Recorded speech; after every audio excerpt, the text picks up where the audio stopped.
Here's a slightly different video for today. I wanted to go through something that I actually am still working on and show you the process of working on a scale and how to actually get it into your vocabulary as well as map the whole thing across the fretboard.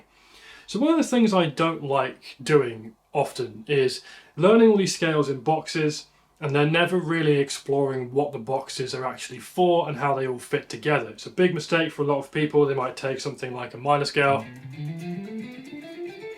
and then learn that in 5 boxes across the neck, but then they don't really know how they all fit together, where all the good sounds are there, etc, etc. So what I'm going to do today is just explore the harmonic minor a little bit. It's not a scale I use very often, so it's something that I'm still working on and still practicing and still trying to visualize properly. And just show you a couple of things that I'm going to do to really make my brain work. Now the first one is to move a lot with whatever lines I'm doing, and by that I mean horizontal motion. So I'm deliberately trying to find lines within this scale that are going to really challenge how I'm seeing this on the fretboard, and I'll just give it a go. So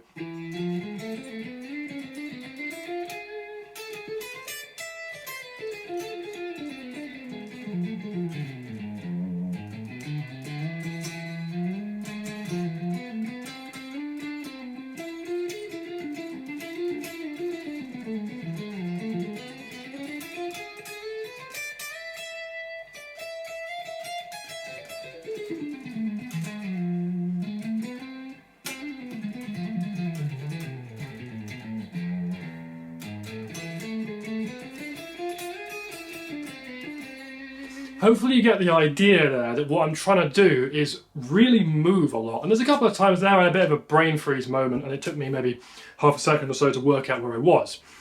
Again, that's because I'm not too familiar with this scale, but that's good. That I'm aiming to try and do that to myself on the regular, purely for the fact that it really helps me retain that information quicker and also just challenges my knowledge of where everything is there. So that's the first thing I might try and do. The second thing is to try and put in some wider intervals in there. In the same kind of vein of thought, if I'm constantly playing things in seconds,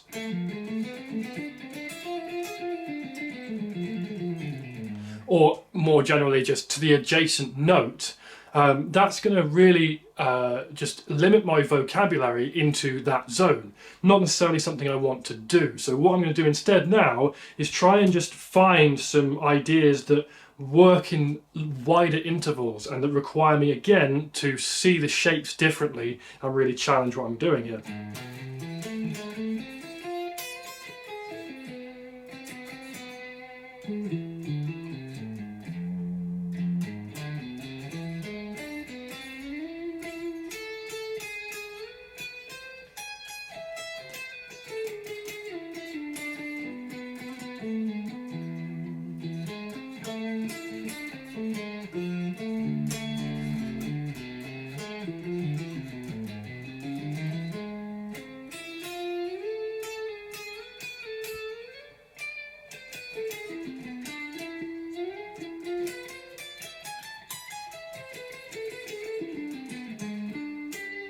And there I just cocked that up. So that should have been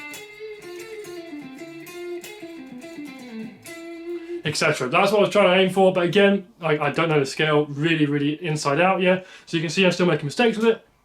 This is what I'm trying to aim for though. I'm not aiming for perfect. Again, the point of this is to try and push the limitations of how I'm visualizing a scale until it starts to break down. And that's really what we're trying to do here. And again, this is why some people get it completely backwards. Often they'll learn these box shapes, and then every time they come to improvise, all they're thinking about is trying to get it perfect to the point where everything they play is the right thing all the time. And if you're always thinking like that, then what happens is you end up with these very severe plateaus, which is often what a lot of my students come to me for, because they're only capable of playing lines that they've learned in one box or one area of the neck, and all they're playing is condensed into this area because it's comfortable.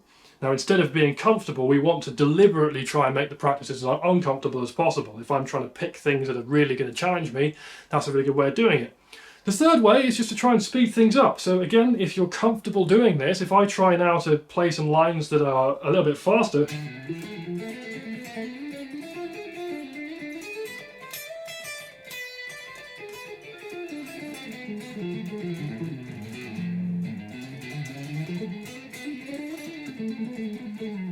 that.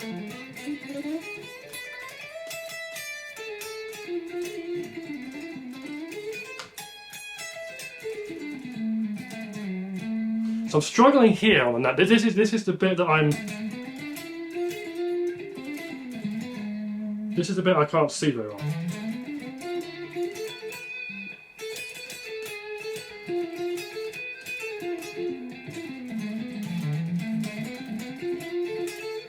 Yeah.